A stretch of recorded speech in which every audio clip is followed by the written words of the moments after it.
Berdiri tadi awal tahun 2000, nama kelompoknya IJABI, Ikatan Jamaah Ahlul Bait Indonesia. Kita cek di medsos, di Facebook bisa dicek. JAKFI, Jaringan Filsafat Islam. Ketika tahun 2016 itu, mereka mempunyai anggota di UIR dan di UNRI. Buku Kolbun Salim ini pernah masuk ke salah satu sekolah yang ada di Sumatera Barat, ke sekolah dasar. Di Perpustakaan Islam Riau Sumen HS, itu ratusan judul buku-buku Syiah terpajang di sana, sampai sekarang. Kemudian, secara resmi, organisasi mereka itu juga sudah berdiri di Riau. Ini kami printkan. Ini orangnya. Tapi dari organisasi lain. Tadi kan kita sebut namanya IJABI, Ikatan Jamaah Ahlul Bait Indonesia. Kalau ini namanya Ahlul Bait Indonesia, ABI nama organisasinya. Kalau ini di Sumatera Barat, dalam waktu yang hampir bersamaan. Ketika itu cepat kami sebarkan di salah satu akun media sosial kami untuk Sumatera Barat. Akhirnya para aktivis Islam yang ada di Sumatera Barat segera melacak keberadaan orang ini. Bismillahirrahmanirrahim. Bapak Ibu sidang jamaah solat subuh, di kesempatan ini yang akan kami ketengahkan di hadapan kita semua adalah tentang salah satu kelompok atau aliran atau sekte yang menyimpang dalam Islam. Kelompok ini sudah berumur cukup lama karena mereka mengakui kehadirannya dan kelahirannya itu sejak dari zaman Nabi Muhammad SAW. Itu menurut pengakuan mereka. Dan kalau kita ikuti pengakuan mereka itu, maka mereka menyebutkan bahwa yang berhak menjadi pemimpin sesudah Nabi Muhammad SAW adalah Sayyidina Ali bin Abi Thalib. Ini mulai dari pengakuan mereka yang coba kita ikuti. Dan mereka tak mengakui dari apa yang sudah menjadi kesepakatan umat Islam dengan terpilihnya Sayyidina Abu Bakar, kemudian dilanjutkan oleh Sayyidina Utsman dan Sayyidina Umar dan Sayyidina Utsman bin Affan. Pertemuan para sahabat pada waktu wafatnya Nabi SAW di Balairung Sakifah Bani Sa'idah namanya. Kalau Bapak Ibu yang pernah umrah atau haji, biasanya jamaah umrah. Ya. Sering mereka diberitahu bahwasanya di bahagian belakang Masjid Nabawi, di bagian belakang di sebelah kanan, nanti kita jalan lagi beberapa meter akan bertemu sebuah taman yang sampai sekarang masih dipelihara sebagai, kalau dalam bahasa kitanya itu sebagai tempat situs budaya. Nah, itulah tempat yang bernama Sakifah Bani Sa'idah. Pertemuan yang berlangsung dalam memilih siapa yang akan menjadi pengganti Nabi ketika Nabi SAW wafat. Di pertemuan itu kaum muslimin, muhajirin dan ansor semuanya sepakat untuk memilih sebagai pengganti Nabi adalah Abu Bakar As-Siddiq. Tetapi kelompok ini tidak mengakui pemilihan itu. Dan juga tak mengakui pengganti Sayyidina Abu Bakar, yaitu Utsman bin Affan. Dan juga tak mengakui khalifah yang ketiga, Utsman bin Affan. Mereka menyebut 3 khalifah yang pertama itu telah merampok kepemimpinan Sayyidina Ali bin Abi Thalib. Itu pandangan-pandangan awal dari kelompok yang bernama Syiah. Di kemudian hari mereka menyebut sebagai Syiah Imamiyah Isna Asyariyah. Syiah Imamiyah yang mempunyai imam sebanyak 12 orang. Artinya Bapak Ibu sekalian, kelompok ini kalau mengikuti pemikiran mereka itu, mereka telah hadir sejak dari zaman Nabi SAW dan kemudian menyebut sebagai kelompok yang paling selamat dan paling benar. Karena mereka menjadikan menantu Nabi sebagai pemimpinnya. Sayyidina Ali, sebagaimana kita ketahui, adalah menantu langsung dari Nabi SAW. Kelompok ini berkembang cukup pesat, sehingga mereka juga akhirnya mempunyai aturan-aturan dalam peribadatan dan aturan-aturan lain yang berkaitan dengan keislaman yang mereka sebut sebagai Islam yang paling murni. Nanti kita akan lihat beberapa pengakuan mereka di depan kami ini. Kami membawa beberapa contoh yang bisa kita jadikan sebagai bukti betapa mereka itu sudah sangat lancang karena mengaku Islamnya yang paling benar. Jadi kalau Islamnya yang paling benar, berarti kita ini adalah Islam yang salah. Dan itu pengakuannya vulgar. Bahkan mereka menganggap Nabi pun kurang cukup umur. Selama 23 tahun berdakwah di Mekah dan Madinah, mereka anggap kurang cukup waktu yang tersedia bagi Nabi. Karena kesombongan terhadap pengakuan sebagai Islam yang paling murni tadi. Bapak Ibu sekalian, kemudian mereka juga mempunyai rukun iman dan rukun Islam yang tak sama dengan kita, rukun iman dan rukun Islamnya. Selanjutnya pula mereka juga mempunyai syahadat yang juga tidak sama dan berbeda dengan kita. Kalau dari rukun imannya, itu mereka menyebut sebagai rukun iman mereka yang pertama itu adalah tauhid. Kalau kita kan rukun iman yang pertama itu adalah beriman kepada Allah. Mereka menyebutnya dengan istilah percaya kepada keesaan Allah. Ini agak beda-beda tipis. Selanjutnya rukun iman mereka yang kedua adalah percaya kepada keadilan Allah Subhanahu wa taala. Al-Adil. Sementara kita rukun imannya adalah percaya kepada malaikat.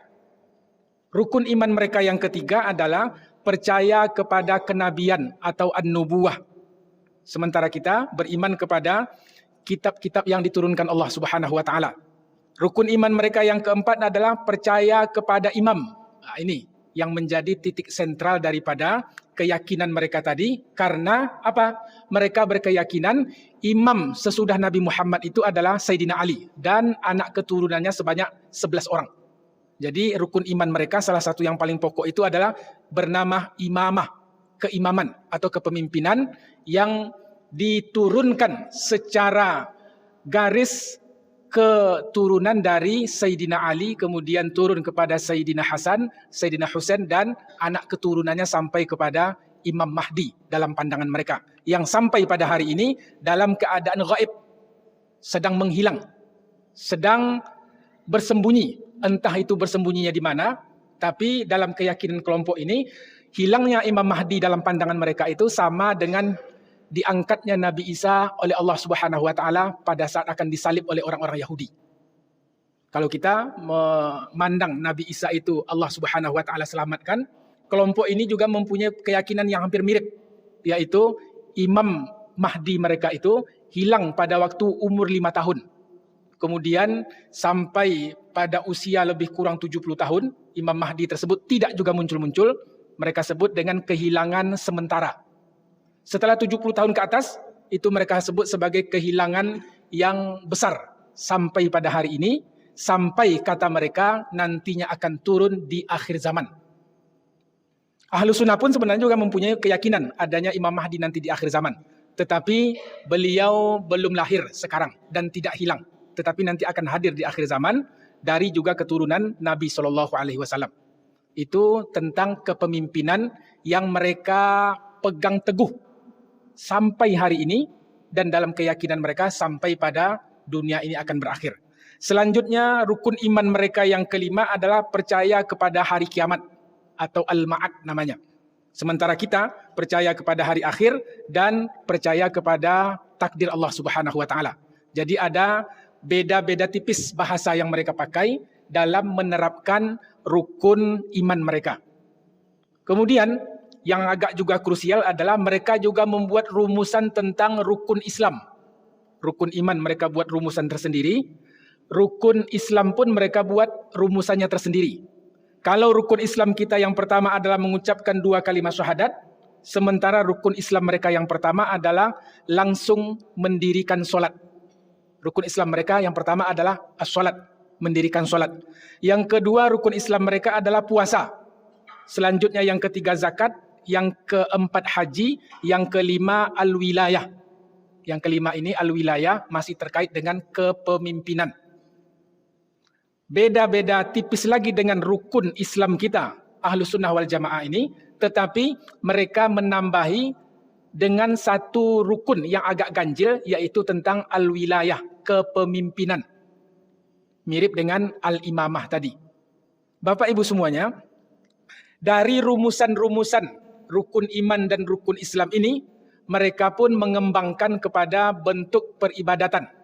Contoh yang agak ganjil itu adalah dalam melaksanakan solat 5 waktu, kelompok Syiah ini mereka berpatokan bahwasanya solat 5 waktu itu bisa dikerjakan sebanyak 3 kali saja.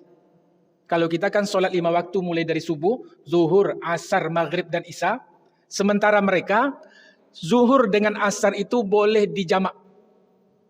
Kalau kita di jamak solat tersebut adalah ketika bepergian jauh, musafir. Itu contoh sederhananya.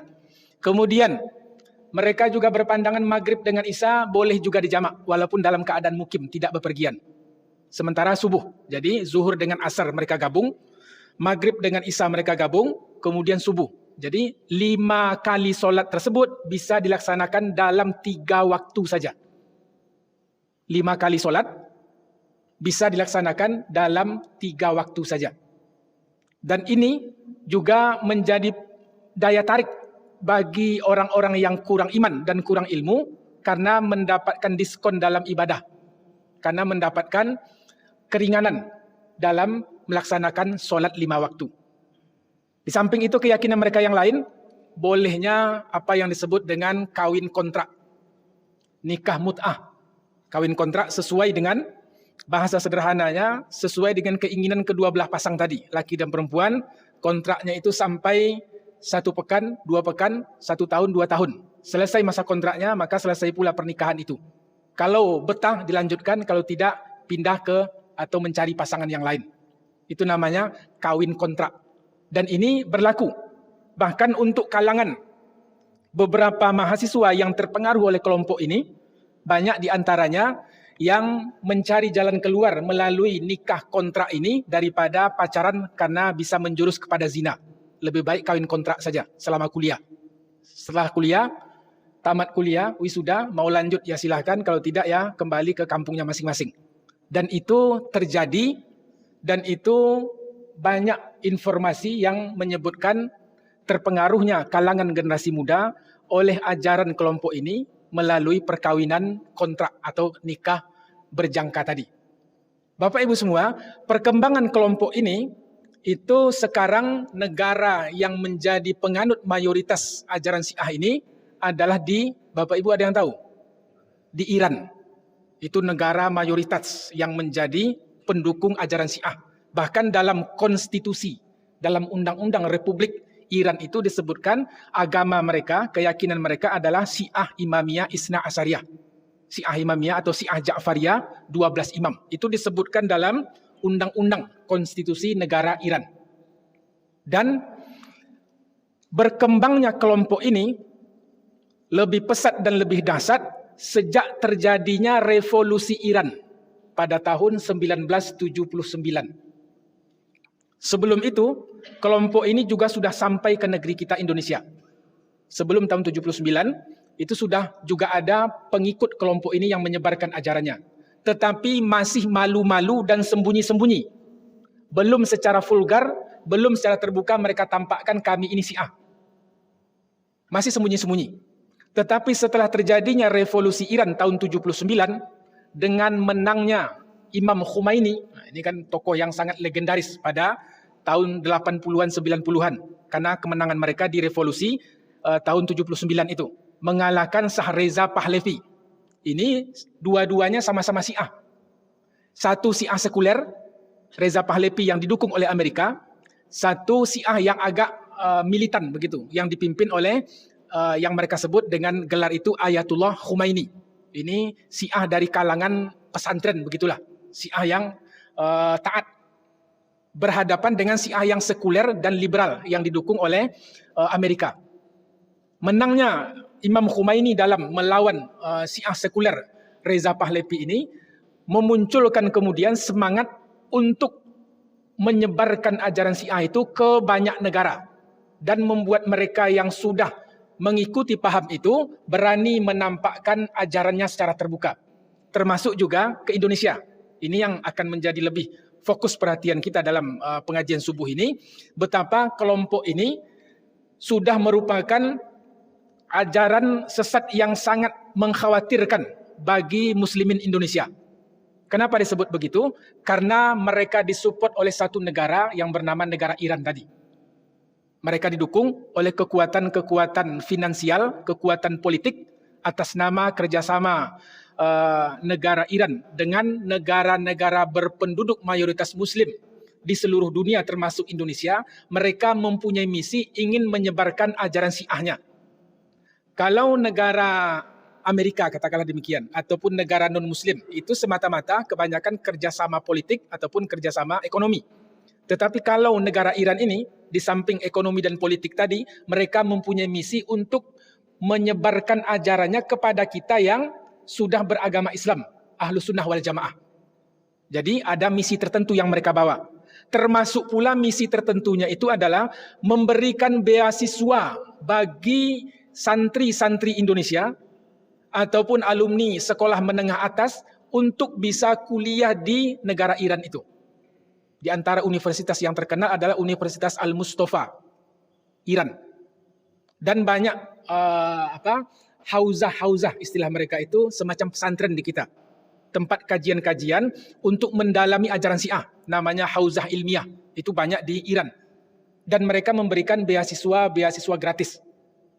Untuk sekarang, dalam beberapa informasi yang bisa kita dapatkan, itu sudah ribuan anak muda Islam Indonesia yang kuliah di sana, di Iran, hari ini.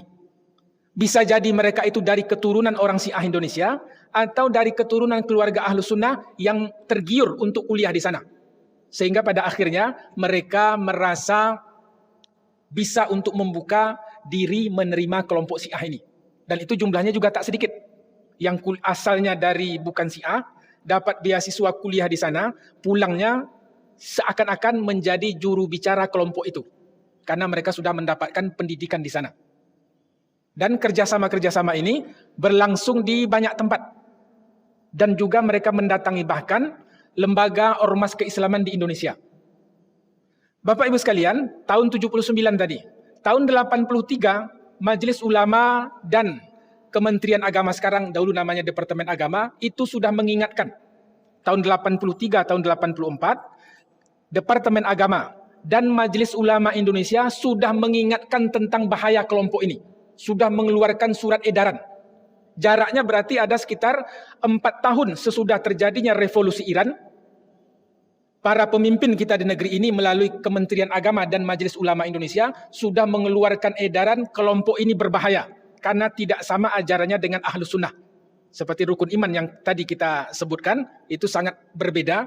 Walaupun ada kemiripan, tetapi mempunyai dampak yang luar biasa bahayanya ketika rukun iman itu diikuti oleh mereka yang tak mengetahuinya. Karena akan ada turunan berupa ibadah solat yang bisa dilakukan hanya 3 kali saja sehari semalam.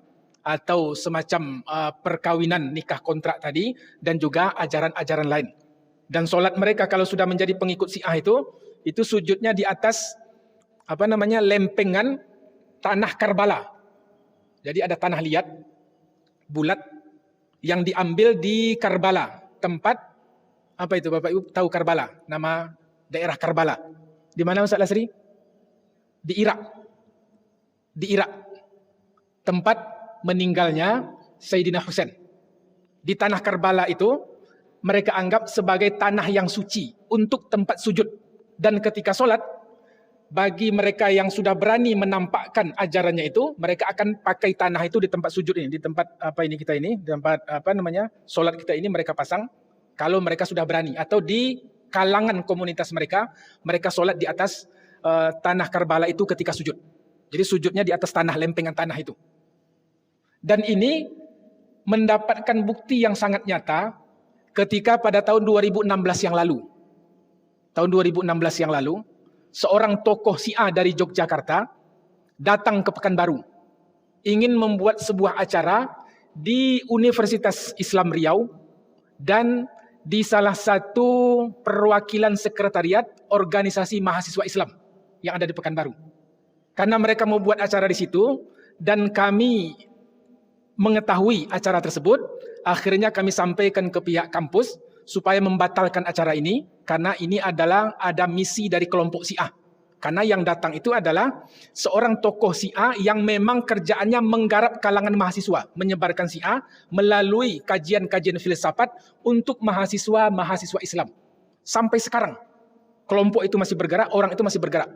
Kedatangannya ke Pekanbaru akhirnya bisa gagalkan acara yang akan dilaksanakan itu, baik di UIR ataupun di salah satu sekretariat perkumpulan mahasiswa Islam. untuk menjaga kode etiknya tak kami sebutkan nama organisasi mahasiswa Islam tadi. Tapi akhirnya kegiatan itu bisa dibatalkan. Yang mencengangkan adalah ketika digeledah tas yang bersangkutan, ditemukanlah turbah Karbala tadi. Lempengan tanah Karbala itu ditemukan dalam tasnya. Dibawanya ke sini. Dan ada dalam tas yang bersangkutan. Itu contohnya. Sampai dia pernah datang untuk membuat kegiatan di Pekanbaru ini. Bapak Ibu sekalian, kembali ke tahun 83-84 yang sudah diingatkan umat Islam ketika itu, maka peringatan pun tetap dilanjutkan oleh para alim ulama kita. Di antaranya kembali Majelis Ulama mengingatkan tentang bahaya kelompok ini melalui nikah mut'ah yang tadi kita sebutkan. Akhirnya keluarlah fatwa dari Majelis Ulama tentang bahayanya kawin kontrak ini. Setelah itu juga diadakan sebuah seminar di penghujung tahun 90-an di Masjid Aula Masjid Istiqlal Jakarta, dilaksanakan seminar besar-besaran dihadiri oleh seluruh perwakilan ormas keislaman Indonesia. Judul seminarnya itu adalah Mengapa Kita Menolak Syiah. Dibahas dari berbagai aspek. Dan yang membahas itu perwakilan ormas-ormas Islam. Dan semuanya mempunyai kata sepakat bahwa kita memang harus menolak Syiah dengan berbagai macam alasan yang ditinjau dari berbagai macam kitab oleh para ulama yang ada di ormas-ormas Islam itu. Ini upaya dari para alim ulama supaya gelombang besar dari ajaran ini bisa direm. Tetapi rupanya mereka tetap melaju. Buktinya apa? Pada awal tahun 2000-an itu berdiri organisasi Syiah secara terbuka. Kalau sejak tahun 79 tadi sampai tahun 2000-an, pesantrennya sudah banyak. Baik itu di Jawa Timur, di Jawa Tengah, di Jawa Barat, ataupun di Jakarta. Bahkan juga sampai ke Lampung, sampai ke Sumatera Selatan. Itu untuk Sumatera ini, lembaga pendidikan mereka itu, atau yayasan-yayasan mereka yang secara terbuka itu ada di Lampung, ada di Sumatera Selatan, ada di Medan. Itu yang cukup vulgar membuat kegiatan sampai sekarang. Untuk di Riau juga ada, tapi masih malu-malu dan sembunyi-sembunyi. Diingatkan oleh alim ulama tadi tentang alasan menolak kelompok itu. Sampai pula pada tahun 2015 yang lalu, Bapak Ibu mungkin pernah melihat atau pernah mengetahui ini buku yang diterbitkan oleh Majelis Ulama. Judulnya adalah Mengenal dan Mewaspadai Penyimpangan Syiah Indonesia. Ini resmi.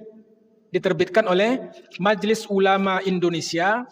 Buku ini dikeluarkan pada tahun 2013. 2013. Berarti sekarang 2025, lebih kurang berapa itu, Bapak? Berapa? 12 tahun yang lalu. Ini peringatan resmi yang dikeluarkan oleh Majelis Ulama Indonesia Pusat. Kalau yang sebelumnya itu adalah tentang cabang-cabang kelompok ajaran yang mereka yakini seperti nikah mut'ah, kemudian beberapa ketentuan lain. Termasuk juga sebelum itu adalah kriteria 10 ajaran sesat. Sebelum buku ini keluar, Majelis Ulama sudah mengeluarkan kriteria tentang 10 ajaran sesat. Ciri-cirinya adalah yaitu mencaci maki para sahabat, tidak beriman atau menyelewengkan akidah, kemudian juga mengkafirkan umat Islam dan beberapa ketentuan lain yang kalau dirunutkan 10 kriteria itu hampir kesemuanya masuk ke kelompok ini. Artinya mereka adalah kelompok yang sesat berdasarkan kriteria yang dikeluarkan oleh Majelis Ulama Indonesia. Ini tahun 2013. Tadi kami lupa bawa bukunya. Setelah buku ini keluar Bapak Ibu sekalian, orang Syiah melawan buku ini. Di rumah ada buku tadi, lupa tadi. Mereka melawan buku tipis ini dengan 2 buku tebal. Untuk membantah buku yang tipis ini, mereka bantah dengan 2 buku yang tebal. Satu, bentuknya persis seperti ini, tapi lebih tebal. Dan ada satu lagi. Jadi mereka dengan buku tipis ini melawan dengan buku yang ketebalannya lebih dari 2 kali lipat buku ini. Menunjukkan mereka tidak tinggal diam dan tidak terima dengan peringatan yang dilakukan oleh Majelis Ulama Indonesia Pusat. Berdiri tadi awal tahun 2000, nama kelompoknya IJABI, Ikatan Jamaah Ahlul Bait Indonesia. Berdiri, pusatnya yang mendirikan adalah seorang yang sekarang sudah meninggal, namanya Jalaluddin Rahmat. pernah menjadi anggota DPR RI Pusat periode yang lalu. Sebelum dia wafat, dia pernah menjadi anggota DPR RI Pusat dari pemilihan daerah Bandung, Jawa Barat. Jadi sampai mereka sudah masuk ke dalam struktur pemerintahan dan secara diam-diam mereka pun mempunyai kekuatan lobby, kekuatan untuk menembus instansi-instansi pemerintahan. Gambaran bentuk mereka melakukan lobby kepada pemerintah, Bapak Ibu semua, ini kami bawa ada beberapa buku tipis. Ini buku judulnya Hikmah dan Makna Ibadah Haji. Kemudian buku ini judulnya Tafsir Surah Yasin. Tipis, harganya 10.000. Kemudian buku ini judulnya Dosa-Dosa Besar. Ini judulnya semua aman. Judulnya tidak ada yang mencurigakan. Bahkan menarik ini Pak. Tafsir Surah Yasin. Siapa yang curiga dengan judul ini? Kalau judul ini adalah judul yang menyesatkan. Tidak, ini judulnya sangat netral dan sangat familiar dalam bahasa telinga kita. Kemudian ini rahasia-rahasia ibadah. Kemudian ini Usuluddin. Ini yang disebut tadi dengan rukun iman mereka yang tadi telah kita bahas, membahas tentang rukun iman mereka. Kemudian ini juga hampir mirip rahasia ibadah. Selanjutnya ini Tafsir Surah Al-Qadar. Sangat biasa saja judulnya. Kemudian Qalbun Salim. Hati yang pasrah. Buku ini kesemuanya Bapak Ibu adalah buku-buku Syiah. Dari judul yang biasa-biasa saja, dengan harga 10.000 kami dapatkan buku ini di Gramedia Sudirman. Gramedia Sudirman, yang di ujung Jalan Nangka. Kami dapatkan buku ini seharga Rp10.000 per satu eksemplarnya. Siapa pasaran buku ini? Tentunya anak-anak muda, dengan harga yang sangat murah. Dan yang lebih mengejutkan lagi adalah, buku ini sudah mendapatkan izin rekomendasi dari Direktur Jenderal Pendidikan Islam tahun 2009. Ada surat rekomendasinya di belakang buku ini mereka tuliskan. Jadi mereka menembus ke lembaga pemerintahan supaya buku ini secara tidak langsung mendapatkan lisensi untuk diedarkan di sekolah-sekolah. Masuk ke perpustakaan-perpustakaan sekolah. Sempat ketahuan, untuk buku Qalbun Salim ini pernah masuk ke salah satu sekolah yang ada di Sumatera Barat, ke sekolah dasar. Untung guru di sana agak curiga, akhirnya disampaikan kepada salah seorang ustadz, dan setelah dibaca rupanya ini adalah buku Syiah yang sudah terlanjur masuk ke perpustakaan salah satu sekolah dasar yang ada di Sumatera Barat. Judulnya biasa saja, Qalbun Salim. Tetapi isi di dalam buku ini mulai menggiring atau memperkenalkan tentang keyakinan-keyakinan mereka atau tentang imam-imam mereka yang kita sebut tadi dari Sayyidina Ali kemudian anak keturunannya dan termasuk ajaran-ajaran mereka. Secara perlahan, secara halus menggiring untuk mengenal atau semacam sosialisasi terhadap keyakinan mereka itu. Dan sudah sampai di Pekanbaru. Ini kami yang beli langsung, masih ada di rumah bukunya. Dari buku-buku yang tipis ini masih ada beberapa judul lagi. Ini sebagai contoh saja. Tentang kelompok itu juga sudah masuk ke daerah kita. Bapak Ibu sekalian, selanjutnya pula adalah apa yang menjadi keyakinan mereka yang sangat membahayakan itu, diantaranya kita kutipkan di sini dari buku yang diterbitkan oleh kelompok yang tokohnya datang ke Pekanbaru, yang tadi kami sebutkan tahun 2016 yang lalu. Mereka punya penerbit, nama penerbitnya itu adalah Rausan Fikr di Yogyakarta. Yayasan Rausan Fikr menerbitkan buku-buku kelompok ini dan disebarkan terutamanya di kalangan mahasiswa di Yogyakarta, dan sayap organisasi mereka ini sangat berkembang pesat sekarang ini di Indonesia bagian timur. Sangat berkembang pesat. Salah satu buku yang mereka terbitkan itu adalah judulnya Imamah dan Khilafah. Judulnya biasa saja, Imamah dan Khilafah. Ini kan bahasa yang sudah cukup familiar juga tentang kepemimpinan dan tentang institusi kepemimpinan di dalam Islam. Tetapi dalam buku ini kami tandai, dalam buku ini sang penulis buku yang bernama Murtadho Mutahari. Murtadho Mutahari ini namanya untuk di Kota Bandung sudah diabadikan menjadi sebuah yayasan yang mempunyai juga lembaga-lembaga pendidikan. Namanya diabadikan di Kota Bandung, di Jawa Barat. mengelola beberapa lembaga pendidikan. Dia menyampaikan dalam buku ini, kami kutipkan apa adanya, kita bacakan Bapak Ibu semua.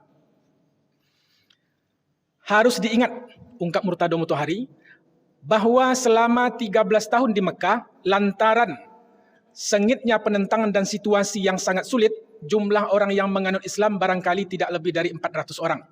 Ini dia menyampaikan tentang kondisi dakwah Nabi di Mekah Al-Mukarramah.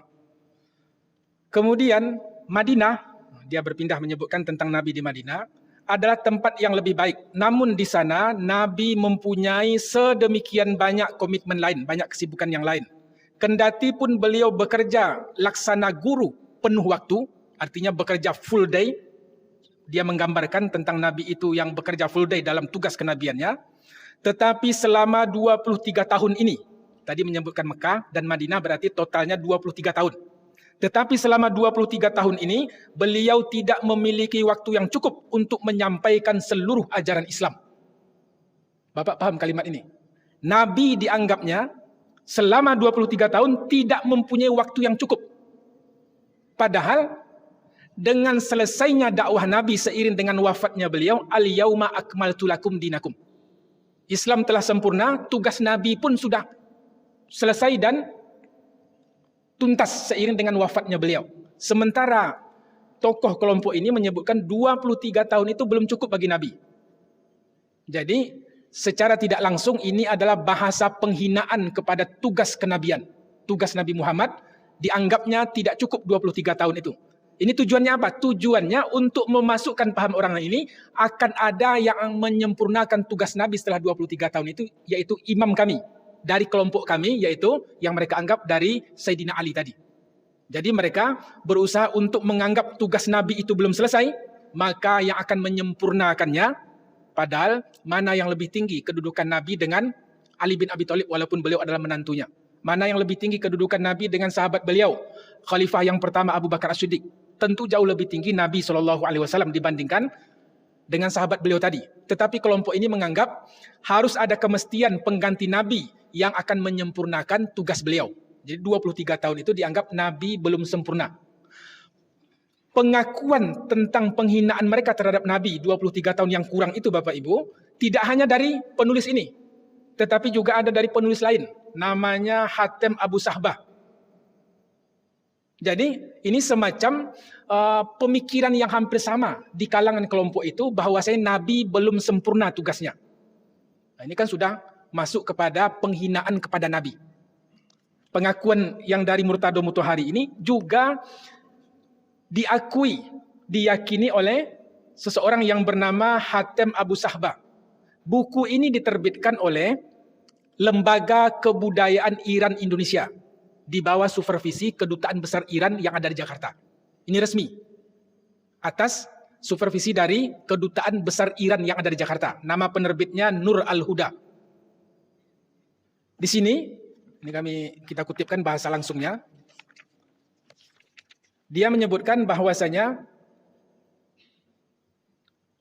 Nabi Muhammad yang merupakan pembawa pesan terakhir, kumulatif dan universal hidup selama 63 tahun.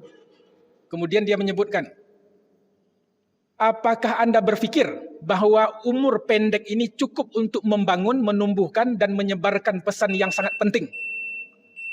Dan pesan yang mendalam sedemikian besar kepada umatnya.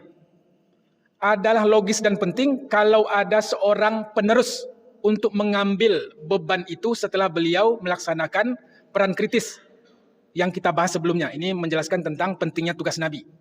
Kemudian dia menyebutkan bahwasanya apakah 23 tahun waktu yang cukup untuk mengubah masyarakat semacam ini dari keadaan sebelumnya? 23 tahun cukup untuk mengubah masyarakat Saudi Arabia atau Mekah dan Madinah yang mungkin tidak bisa memeluk agama apapun dan menjadi masyarakat yang mampu mencapai apa yang menjadi tugas daripada Nabi itu. Jadi di ini intinya dia juga meragukan 23 tahun tugas Nabi itu juga belum cukup sehingga harus ada orang lain yang akan menggantikan beliau, menyempurnakan tugas itu. Ini sudah semacam pelecehan kepada Nabi SAW. Ini kutipan lain. Karena kita dibatasi oleh waktu. Masih ada, Pak? Ya, kita bacakan. Ini sebagai bukti maksudnya. Dari buku-buku berbahasa Indonesia yang mereka terbitkan, ada di antaranya yang dibagikan gratis. Ada yang dibagikan gratis. Buktinya apa? Buktinya pada tahun antara 2014 atau 2015. Kami ketika itu mendapat laporan dari Kementerian Agama Kota Pekanbaru. Ada 2 atau 3 kardus buku yang dikirim gratis ke kantor Kementerian Agama Kota Pekanbaru. Kemudian pihak sana meminta kami untuk melihat judulnya, siapa penulisnya dan apa isinya. Kemudian kami rangkum. Buku ini, isinya ini, kemudian arahnya ke sini. Setelah semua diteliti buku-buku itu, semuanya adalah buku yang diterbitkan oleh penerbit yang di bawah binaan langsung Kedutaan Besar Iran Jakarta. Dikirim gratis ke kantor Kementerian Agama Kota Pekanbaru. Bukunya ada di rumah, masih ada sama kami, buku yang dikirim itu. Jadi mereka mau mengeluarkan dana untuk mensosialisasikan pemikiran-pemikirannya itu, baik ke lembaga-lembaga resmi pemerintah, atau seperti ketika kami mendapat laporan dari petugas perpustakaan UNRI. Jaraknya hampir sama dengan buku yang dikirim ke Kementerian Agama itu, hampir sama. Dapat laporan, kemudian laporan itu disampaikan oleh Ustadz Tajuddin Nur. Mungkin Ustadz Lasri kenal, almarhum Ustadz Tajuddin Nur. Kenal Ustadz ya? Sudah meninggal beliau. Beliau menjadi imam di Masjid UNRI ketika itu dan kami kenal dekat waktu mengajar di salah satu pesantren yang ada di Panam. Setelah kami datangi petugas perpustakaan dan kami cek buku yang dicurigai tadi, semuanya adalah buku-buku Syiah. Dikirim gratis ke perpustakaan yang ada di salah satu fakultas yang ada di UNRI. Dikirim gratis. Pesan pengirimnya itu, kata petugas kepada kami, Pak, buku ini setelah diinventarisir, dimasukkan data perpustakaan, supaya buku ini dipajang di rak perpustakaan dan kirimkan infonya kepada kami. Jadi tidak hanya mengirim begitu saja, mereka pun meminta supaya buku yang dikirim setelah masuk ke dalam data perpustakaan, supaya dipajang di rak-rak buku. Tujuannya apa? Kalau bukan sebagai umpan untuk memancing anak-anak muda Islam, sekurang-kurangnya penasaran dengan buku baru itu, atau sosialisasi pemikiran mereka. Jadi sangat halus cara mainnya. Demikian pula Bapak Ibu sekalian, di Perpustakaan Islam Riau Suman HS, itu ratusan judul buku-buku Syiah terpajang di sana, sampai sekarang. Kenapa kami menyebutkan itu ratusan judul? Karena kami langsung yang ngeceknya. Kami catat manual ketika itu. Ini judulnya, ini penerbitnya, tahun sekian segala macam. Ratusan judul buku-buku Syiah terpajang di rak Perpustakaan Suman HS. Kami langsung yang ngecek. Ini umpan lain yang mereka pasang. Ada di antaranya mungkin buku-buku hibah atau pembelian yang memang direncanakan oleh pihak perpustakaan, tetapi petugas di sana tidak mempunyai filter untuk menyaring buku apa yang layak dibeli dan buku apa yang tak layak dibeli. Sehingga akhirnya kemasukan buku-buku paham Syiah ini. Artinya, pada sisi lain, penyebaran pemikiran kelompok itu baik melalui organisasi, juga melalui buku-buku yang daya tahannya cukup lama, terpajang di rak perpustakaan. Anak-anak kampus yang ingin membuat tugas kuliah, karena judulnya tadi banyak yang judul-judul umum, bisa jadi mengambil salah satu buku itu sebagai referensi untuk membuat tugas kuliah. Maka mulailah pemikiran mereka masuk. Secara tidak langsung terbaca buku itu, karena mungkin tugas kuliahnya hampir mirip dengan buku yang ada. Sehingga mereka menganggap biasa saja atau malah menganggap itu sebagai bahan tambahan baru dalam tugas-tugas kuliah mereka. Ada juga salah seorang dosen di UIN Suska membuat buku bagaimana supaya mendamaikan antara sunnah dengan Syiah ini. Salah seorang profesor di UIN Suska. Kami punya bukunya. Kami dapat langsung dari mahasiswi dosen tersebut. Menerbitkan buku untuk mendamaikan antara Sunni dengan Syiah. Jadi tidak jauh Bapak Ibu sekalian, kelompok ini hadir baik melalui anak-anak yang sudah terpengaruh, karena mereka juga mempunyai jaringan yang dikelola dari Yogyakarta tadi, namanya Jaringan Filsafat Islam, JAKFI. Bisa cek di medsos, di Facebook bisa dicek. JAKFI, Jaringan Filsafat Islam. Ketika tahun 2016 itu, mereka mempunyai anggota di UIR dan di UNRI. Ada alumninya yang sudah belajar di Yogyakarta, alumni Jogja itu, dalam kursus-kursus singkat mereka, dan menyebarkan pula ajaran tersebut di Pekanbaru atas nama Filsafat Islam. Itulah yang menyambut kedatangan tokoh Syiah tadi ke Pekanbaru di tahun 2016 yang alhamdulillah bisa digagalkan kegiatan mereka. Kemudian secara resmi organisasi mereka itu juga sudah berdiri di Riau. Ini kami printkan. Ini orangnya. Tapi dari organisasi lain. Tadi kan kita sebut namanya IJABI, Ikatan Jamaah Ahlul Bait Indonesia. Kalau ini namanya Ahlul Bait Indonesia, ABI nama organisasinya. ABI ini kebanyakan didirikan oleh kelompok-kelompok keturunan Arab Indonesia dari kalangan Sayyid. Jadi kalangan habaib, mohon maaf, di samping yang aswaja juga mayoritas, tetapi untuk kalangan Syiahnya juga ada. Jadi di kalangan habaib ini ada dua kelompok besar, tetapi yang mayoritas adalah Sunni, Ahlus Sunnah wal Jamaah. Yang Syiahnya juga tak sedikit. Nah, ini Ahlul Bait Indonesia. Untuk wilayah Riau itu sudah berdiri sejak tahun 2020 sampai 2024 yang lalu. Ini periode kepemimpinan resmi yang mereka rilis dari kelompok mereka. Ini orangnya namanya Resdianto. Kami dapat rilis ini dari kelompok mereka. Periode kepemimpinannya 2020 sampai 2024. Untuk 2025 dan seterusnya ini belum kami dapatkan rilisnya. Tapi setidaknya ini menunjukkan mereka sudah menancapkan perwakilannya resmi di Riau. Kalau ini di Sumatera Barat, dalam waktu yang hampir bersamaan. Ketika itu cepat kami sebarkan di salah satu akun media sosial kami untuk Sumatera Barat. Akhirnya para aktivis Islam yang ada di Sumatera Barat segera melacak keberadaan orang ini. Dan diketahui dia adalah salah seorang guru SD yang ada di Kabupaten Agam, Sumatera Barat. Langsung diketahui. Setelah didatang ke sekolahnya dan dia mengaku memang dia orang Syiah. Kalau ini masih belum ketahuan. Karena kami ketika itu mencoba untuk berhati-hati menyebarkannya. Karena ingin melihat pergerakan mereka, katanya ada di sekitaran Jalan Harapan Raya. Begitu. Dari informasi jaringan kelompok ini. Maka tidak kami sebarkan ketika itu.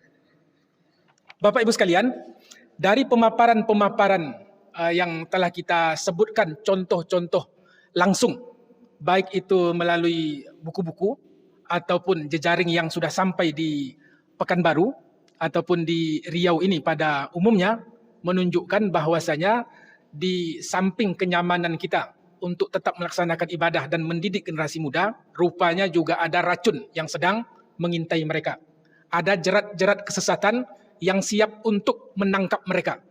Sekiranya hal ini tidak kita coba kaji di masjid ataupun di majelis-majelis taklim, bisa jadi tidak dianggap hal yang membahayakan bagi kalangan generasi muda, yang dengannya Bapak Ibu bisa membawa apa yang kami sampaikan ini ke rumahnya masing-masing untuk pula disampaikan kepada anak generasi muda kita. Setidak-tidaknya itulah yang bisa kita lakukan, karena sampai hari ini belum ada kekuatan hukum yang mengikat yang bisa membubarkan kelompok itu dan melarang kelompok tersebut. Kalau di Malaysia kabarnya sudah ada undang-undang khusus yang bisa menjerat pelaku yang menyebarkan ajaran ini. Tetapi di negeri kita belum ada sama sekali. Adalah tugas kita, semampu yang bisa kita lakukan untuk mengingatkan keluarga dan diri kita, serta orang-orang terdekat kita dari bahaya kelompok Syiah ini. Demikian Bapak Ibu sekalian yang bisa kami ketengahkan. Semoga ini sebagai informasi yang menyegarkan ingatan kita tentang bahaya laten ajaran sesat yang berpotensi untuk memecah belah umat Islam Indonesia dan merusak keyakinan generasi muda Indonesia pada khususnya, dan juga mereka ingin menjadikan Indonesia ini adalah sebagai ladang subur untuk penyebaran ajaran Syiah tersebut. Karena dari dua organisasi besar yang sudah berdiri tadi, di bawahnya itu berdiri ratusan yayasan-yayasan, pesantren-pesantren, lembaga pendidikan, dan majelis-majelis taklim. Itu yang terafiliasi langsung dengan IJABI tadi dan organisasi ABI. Belum lagi kelompok-kelompok yang berdiri sendiri, tidak terikat dengan dua kelompok besar tadi. Baik itu lembaga-lembaga kemanusiaan dan lembaga-lembaga pendidikan ataupun majelis-majelis taklim. Itu ratusan yang berdiri di bawahnya atau yang tidak terikat dengan kelompok tadi. Banyak.